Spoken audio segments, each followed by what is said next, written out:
For those that don't know who I am, my name is Jim Palmer. I'm the production manager at Peabody TV, and I'm also the president of the ACM Northeast region. I'd like to introduce all of our board members that are here today. Your vice president, Glenn Williams from BNN. Your treasurer, Barbara Chisholm from WACA TV. We have on Zoom Bernardo Moranta from BronxNet, who is our clerk right now. And let me just stop the screen share so you can actually see who's on the screen. I know, right? We love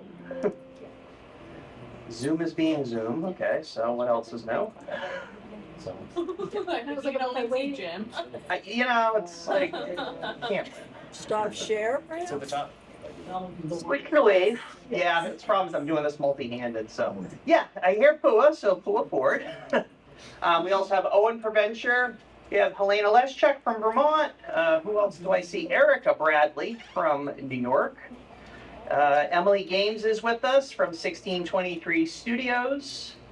That is who I see for current board members, and I think I know how I'm going to force Zoom to stop Zooming by turning off everybody on the screen. So those are our current Northeast Region board members. I do want to recognize two of our board members whose terms are up. They're going to be leaving the board. Liz from BevCam and Tim from Vermont are leaving the board at the end of this month. Incoming for the new term, Barbara got reelected for a 2-year term. Bernardo has been elected for a 2-year term. He has been appointed, so he's with us now. We also have Tommy Shenefield from BNN, and we have Stephen Burgoon from Berkshires, right? I believe I saw him on there. Collaborative Media. Yes. So they are joining us again for a 2-year term there. So congratulations, everybody. Those were the results of the Northeast Region election that had just taken place. So I think we need to find Tommy. Yeah. And if we all send out the bat signal. Yeah. So just a couple of updates from my end. So we're going to run this kind of like how we do our annual meeting, but this is not the annual meeting. This is just an opportunity to give everybody information as to what's going on in the region right now. So your regional board has been hard at work. We are going to announce today where the conference is going to be held this fall. It's in New Hampshire. Some people already know because postcards are already out and about. Owen's folding some more right here. So we do want to make sure people save the date because it is an exciting time for us this fall. In conjunction, Erica will talk a little bit about the Nor'easter Awards, which are currently open. We are on our way to making the number we're hoping for, which is 300 entries, but the deadline is rapidly approaching.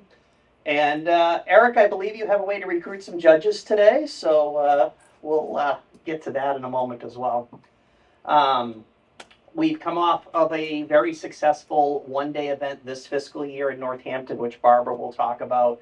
It was kind of a first for us. Usually when the conference is in Boston, we don't hold an event, but we wanted to make sure that the membership was still getting an opportunity to get together and share ideas, so we went with that one-day idea for this year. So that's kind of a quick summary of our end. I'm going to turn this over to, we're going to skip over the president's update for the moment. I mean the national update for a moment because Mike Wassenaar will be joining us shortly. So like to hear from all of the different state chapters. I'm going to give everybody a couple of moments to talk about what's going on in your state, make sure everybody's up to date and ask for anything you might need. So we'll kind of go around the room. I'm going to pass the microphone to Katie Duval from Mass Access to let us know what's going on in Massachusetts.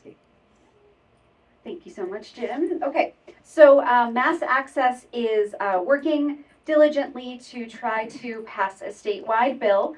This is the third session of this bill, and it's gone farther in the legislative process than it ever has in the past. There's a lot of buzz around it. There is a lot of support in the State House for it. The challenge is just trying to find a path to the floor because it is such a small bill that is, not affecting people as much as something much larger. So we're trying to basically update the state law that captures streaming in the net of franchise fees based on the public use of the rights of way. So that's where we are right now. The session ends the end of July. Even if it does not pass by that point, I think there are opportunities a little past that to try to pass this bill. So that's where we are right now. If anybody else from Massachusetts wants to jump in with anything I missed, happy to hear from you. No? Okay. Oh, sorry. I know I'm very short too, so it's like I'm not even standing. But yeah, that's me. I'm the person that was talking. All right. Thanks, Jim. Awesome, thanks, Katie. And we'll have a nice roundtable towards the end of this meetup, in an opportunity for everybody to kind of network and ask questions and everything. So, going to jump back on the agenda to our national report. Mike Wassenaar has joined us. Also, Owen Preventure is the Northeast Region representative to the national board. So I'm going to pass the microphone to Mike. Mike's Mike. And thank you, Jim. I don't have a prepared report for you necessarily, but I want to just kind of outline a couple of things that you guys should know, and then talk a little bit about the partnership with Northeast and Owen's representation on the national board. I'm just going to talk about you, Owen. We're really excited that you all will be in Nashua in the fall. And I plan to be there to help you out during the course of the 3 days in New Hampshire. I also want to thank you guys for organizing that work. It's really, really important for us to be thinking through building what is essentially a national calendar of events that we can be promoting and supporting outreach to both members and non-members, as well as exhibition partners and sponsors. It's really, really hard for us to make sure that we're supporting everybody across the country with both regional and national support, but then also promotion, unless we've got that sort of planful activity. So that's been part of the conversation that's been happening at the national board, and then we've been doing it in concert with the regional board. So I want to thank you all for doing that. It will help us as we're doing marketing to new supporters, new companies that we want to be having partnerships with, but then also outreach to non-members, particularly, to be involved with regional activities, state activities, and national activities. So I think, especially, it's you're going to hate me saying this, it would be great if you started thinking about 2027. And I know you just got 2026 on the calendar, but the reason I say this is that a lot of companies are forming their marketing budgets in the fall. And I think it makes a lot of sense for us to be making information available to companies across the country about opportunities they have to be able to meet people and to talk about solutions. So I don't necessarily want to force you all to be thinking about 27 right now, but it wouldn't be bad for you to be thinking about what a possible location could be for fall activities if you're thinking about a fall event in your next calendar year. You ready, Bernardo?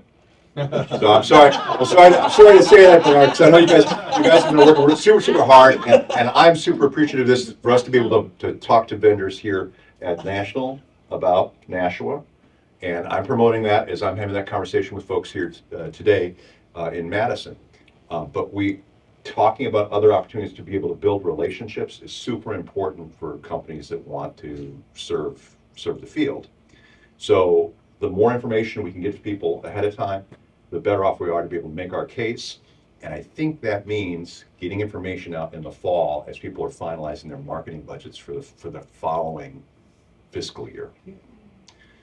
So for a fall event, which ACM Northeast has been doing, I think that may be a challenge. But it's something I would just kind of offer up as something to think about to be able to try to garner more information.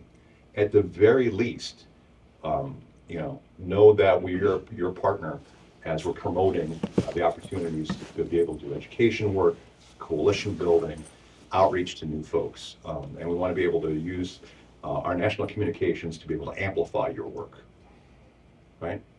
Because, we're your partners in the work that you end up doing. So that includes any particularly interest you have in, publicizing events, articles, think pieces that we can be promoting through the national newsletter that goes out to members across the country, not just to members in your region, but then also publicizing other meetup activities, educational opportunities that we can do together. So just consider that as you're moving forward, and think about the ways in which we can be helping you to be able to strengthen your both state and regional relationships. The other thing I just want to kind of note here is that 2026 is not quite over yet, even though it feels that way in lots of respects. The elections will matter this year. We are very much monitoring the bad zombie legislation we beat back that was for preempting local rights of way and the ability for both states and local communities to be able to negotiate for community benefits such as community media support in localities. I'm talking obviously about HR 2289, which we were able to beat back with the help of our partners in local government, but then also, importantly, mayors, county council representatives were both Republicans and Democrats. And there were some specific cases in your region that helped specifically in that work. So thank you for doing that bipartisan outreach. I cannot guarantee that zombie won't kind of pop up here in the next 6 months. There might be some other opportunities that end up happening between now and the end of the lame duck session. Okay? And as long as you have this Republican majority in Congress, there's a possibility of them trying to pull something off, particularly if they lose in the fall and they're trying to basically sell as many assets away as they can in the small period of time they have left in power.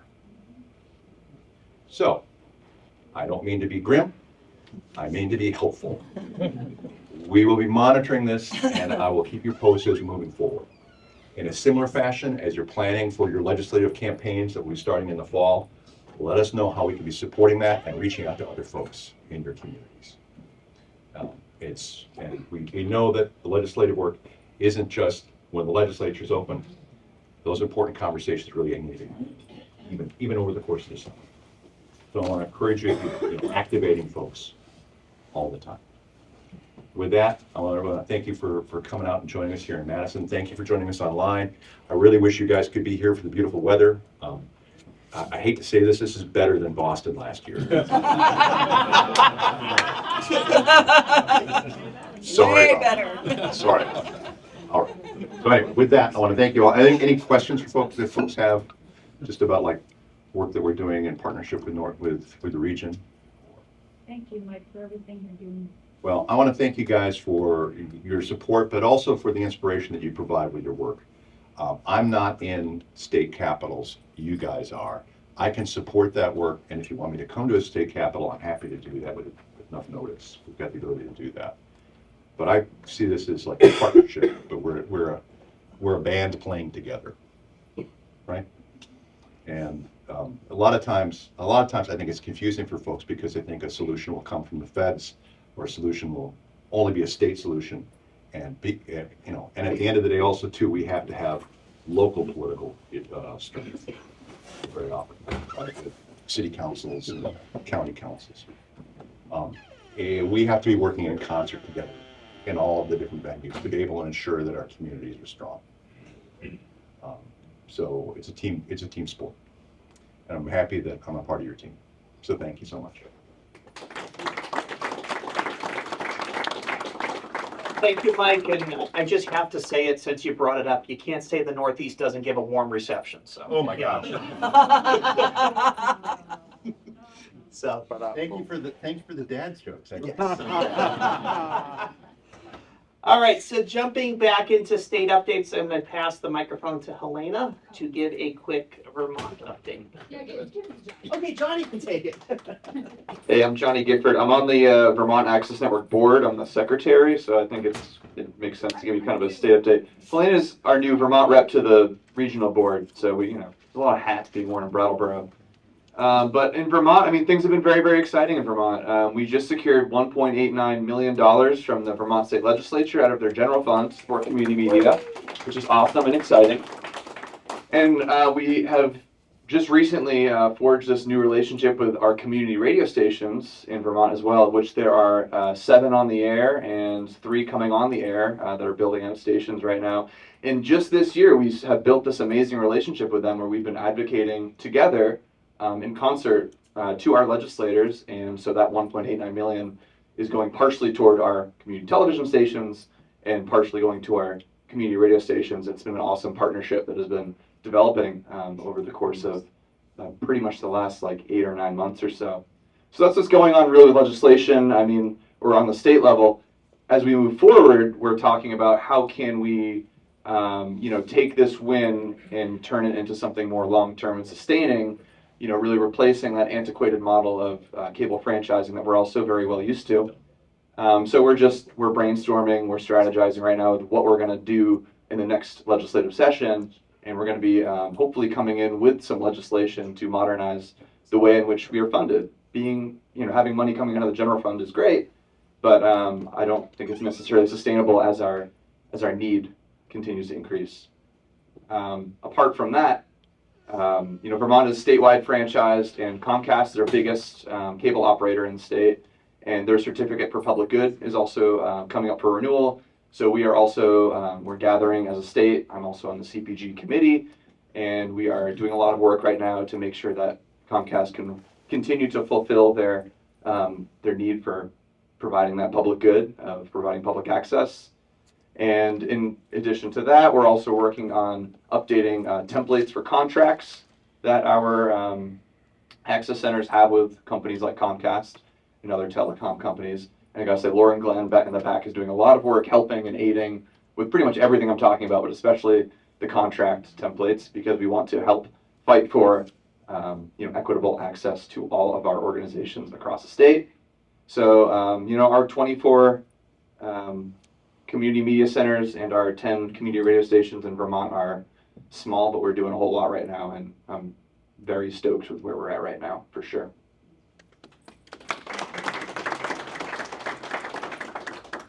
Awesome, thank you, Johnny, and I'm going to send the microphone to Owen for New Hampshire. He used to be our official New Hampshire rep, but we still make him wear many hats, and he's going to follow up with a few national reports as well. Thanks, Jim. So real quick from New Hampshire, we have locked in our date for our summer outing. That's going to be coming up in August.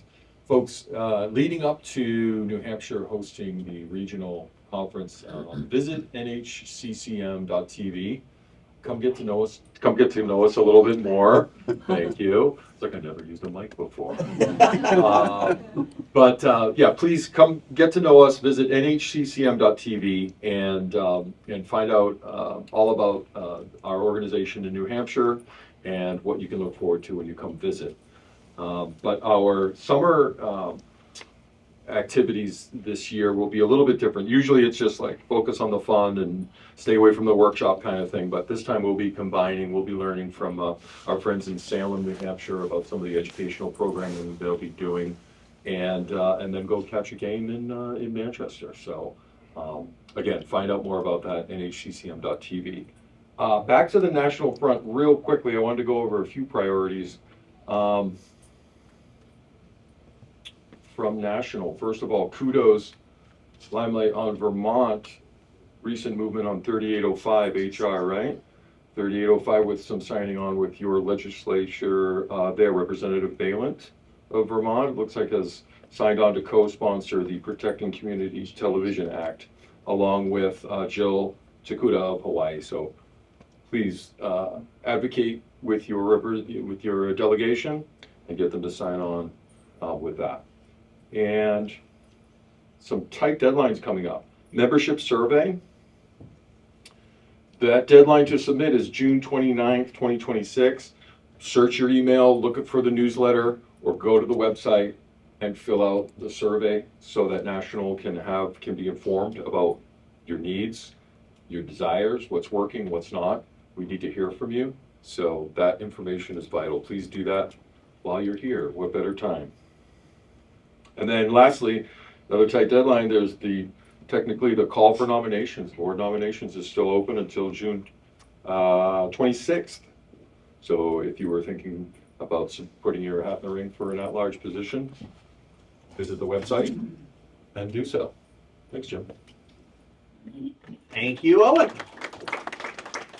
And we're going to shift online. Pua and Erica, who wants to go first? We have Connecticut and we have New York. don't know who's closer to a microphone, so. This is Erica. I think actually I see maybe Michael Max or Audrey in the audience. If they wanted to give a legislative update, they know more about that than I do. They'd be interested. Sure. Michael Max. Hey, Mike. Thank you, Mike. Thank you, Erica. And great to be here in Wisconsin. Great to see you here also on the Zoom. Bernardo and Audrey and Matt from New York. And I think Andrew is here from New York. And we have some other New Yorkers here. We have the Technology, Education, and Arts Through Media Act, Team New York, which will be getting a new number in the next legislative cycle. We had it introduced in the middle of this legislative session because our new sponsor was a stickler for the language. So we had like a half a session to kind of get it going. It's 2-year sessions, so that's why it's getting a new bill number, but we do have a growing number of co-sponsors for the legislation.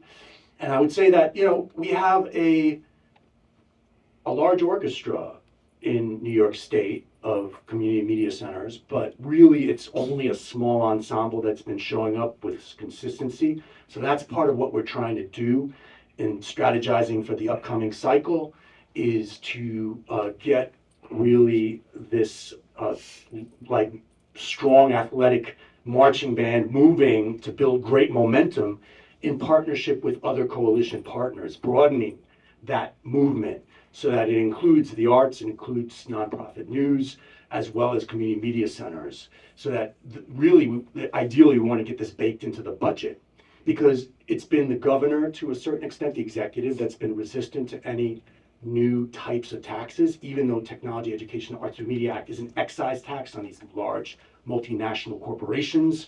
And it's parity, right? Cable to streaming, that's the migration. So let's have some corporate responsibility and some investment in communities through this legislation, which we believe is model. And it's basically getting people to see the goal, to see that by working together in partnership, we've got the tools, we've got the communications arts, we've got the technologies, and we got the people and the constituencies that we can mobilize to affect positive change. That's it, kind of in a nutshell.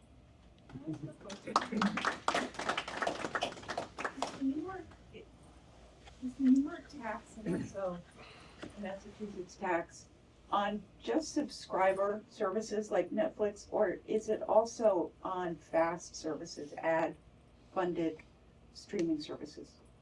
Currently, it's only on streaming services, which are collecting something like $6 billion annually in New York State without any local investment. So this is a $300 million opportunity annually for New York State, with revenue going to the municipalities. That's why the Conference of Mayors is supporting our legislation. That's why the New York State Association of Counties is supporting our legislation, and so many other associations, as well as community media centers, are supporting.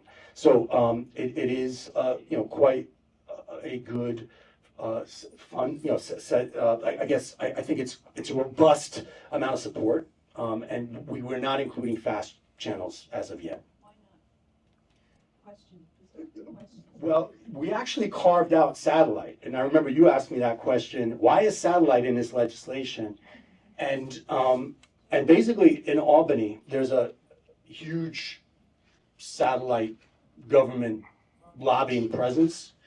So they still oppose our bill, even though we carved them out, because satellite is also streaming. Everyone is streaming, right?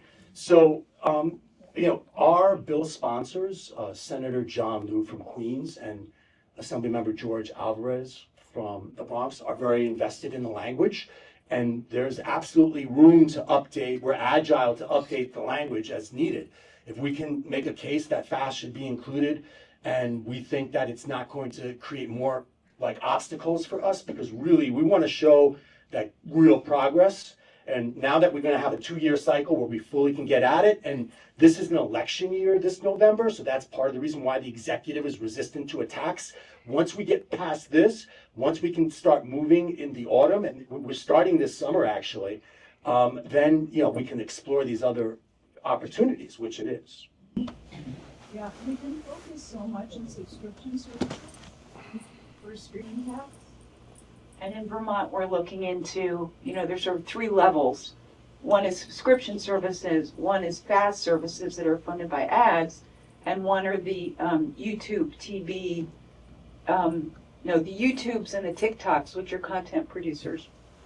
That third category raises some First Amendment issues, but the multi-channel video providers that look like cable TV and act like cable TV but don't have subscription as their revenue source is an interesting possible revenue source to look at that may not have it may have the same kind of barriers as a subscription funded, but could garner some more revenue. So I'm just saying that for Massachusetts and New York and whoever else hopefully is thinking about taxing their streaming providers. Thank you. Yeah, thank you, Lauren Glenn. Great points for sure. Who you want to give us Connecticut real quick? In Connecticut, the good news is we still exist. Our legislative sessions are pretty short. I think we had like 4 months of it before legislature decided they needed to concentrate on getting reelected. It is a governor's year again, and besides the legislature, we find we have to try and keep track of dockets in the regulatory agency. This involves trying to decipher legal language, legal briefs, and it eats up a lot of brain power. But we're still here, and we're going to try and get together more often. Right, Susan? Susan, I see Susan over there in the corner, and we'll be in touch. Roy, did you attend the Verizon meeting, or were you invited to it? Oh, I didn't know that. But I missed it because our film director's father passed away, so the memorial conflicted, and but I know that they called a meeting. Let's talk about that later, Susan. Yes, in Connecticut, by the way, we also have state franchising, but we also have no opportunity for license renewal from either the video or the cable company. So the only opportunity for us to get a word in about our situation, which is like everybody else's for funding, is when, for example, Verizon takes over Frontier TV or Frontier took over AT&T Uverse. And that comes up about once every 10 years, and we try to be ready to jump in. So, Susan, call me later, okay? All right. They gave us all 39 cents in inflation upgrade this year. 39 cents per subscriber. That's life in Connecticut. Awesome. Thank you both for those updates. And do we have anybody from Maine to give an update? I don't see anybody from Maine. All right, so those, yeah. You gotta go visit. We'll make a trip where we are looking for a Maine rep from to join our board as well. So those are your quick state updates. We're going to move into some committee updates, some big news. Erica, I'm going to start with the Nor'easter Awards. If you want to introduce what we're doing and talk about that, and that gives me some time while Bernardo's talking to do some paperwork. Oh, sure. Do some paperwork. Okay. Sure. So just short recap. Last year's was great. We held it in Massachusetts, Northampton. It was a good out. We had a good turnout, and this year the festival is currently open. As of now, we have, I believe, 114 entries. So we're doing good, but we're looking for more. So please, please, please get your submissions out, pass the word around, go to your high schools, go to your colleges. You don't have to be a member to submit, but we're looking for that. And that's where it's not only good for the festival, but that's also where we make our funding, get some funding from. So the support is always great. That being said, deadline is the 30th of this month, 30th of June, 11:59 p.m. Eastern Standard Time. So please get them in. I know it's going to be a great turnout. We're excited to have you guys involved. And we're passing out your flyer is being passed out now. So I'll pass the bag around. While I'm doing that, Bernardo, I believe you have something to say as well. The cat's already out of the bag, but. Yes, big announcement. Greetings, everybody. So last year we had a one-day event because the 3-day, we got away from the 3-day conference because of Boston, because we were having nationals in Boston. So to not conflict with that, we did a one-day event, a one-day summit that went really well in Northampton, Massachusetts. But this year we are back to a 3-day conference, and that will take place in Nashua, New Hampshire, as you might have caught there from Mr. Mike Wasnar earlier. So the 3-day conference this year will be in Nashua, New Hampshire. It'll be taking place from November 16th through the 18th. And look out for more information from us in terms of registration and all that good stuff. So we will have more information. But save the date for now, November 16th through the 18th in Nashua, New Hampshire.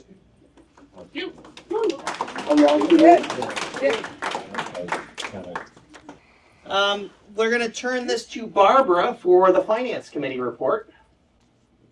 Hello, everybody, and again, welcome to Madison, Wisconsin. Hope you're enjoying yourself so far. So, as of June 30th, our fiscal year for 2026 will close. We will then submit our finances to our accountant who will prepare the 990, which will be reviewed by the Finance Committee and then approved by the full board before submitting to the government. As Erica just mentioned, just a reminder, Nor'easter's closed June 30th, so as soon as you get home from this conference, get your entries in. The Nor'easter Award were held, as Bernardo mentioned, in Northampton, and we netted just under $4,000 on that for that contest. The regional summit also netted us a profit of $8,700. So we did pretty well on those for a one-day event. Initiatives for fiscal 27 will be the region will support the national organization in public policy in the campaign amount of $2,000. We will also support the foundation of the Alliance for Community Media for $1,000. We are discussing membership in the Alliance for Communications Democracy, and we'll be making a decision on that later this summer or early this fall. The region will also sponsor our state organizations to help them with their ongoing work. And lastly, I just want to let you know that the region currently has a bank balance of $74,938. Thank you all. Does any board member have anything I missed for reports before we go into a roundtable question and answer? And I think Glenn's got a couple of prompts as well, and we got some questions here. All right, hearing nothing, I'm going to let Glenn moderate this next piece. You got some hands going up already? We have questions? All right. Hi, folks. Glenn Williams here. Yes, sir. So I'm looking for if anyone has a good connection to a broadband lawyer in the 1st District. 1st District is Massachusetts, Maine, New Hampshire, Rhode Island, and Puerto Rico. If you were at Northampton last year and saw Michael Bradley speak, he spoke about, there was a decision in January of 2025, Ohio Telecom versus the FCC, in which broadband was redefined by the appellate court, by the circuit court. And subsequently, Mr. Bradley was able to negotiate a broadband franchise for 5 communities in Minnesota. A broadband franchise is not applicable to someone who provides cable television services, just for your own information. It's for like someone who is an external broadband provider. But he was able to negotiate a similar contract as a cable franchise. So what we'd like to do is try to determine the legality of doing this in Massachusetts. This is another possible source of funding to extend community media and modernize the way that it's sustained. But we cannot locate a lawyer who has expertise in this area. We've tried a number of different approaches and we haven't been able to do that. So if anyone has any connections with somebody like that, please approach me and let me know. We're not even looking for, we're looking to pay somebody. We have money to pay somebody to do this work. Any last minute questions? We did go over a few minutes, but final questions? If not, hope to see everybody in Nashua. Thank you all for your continued support of the Northeast region and look forward to working with everybody again.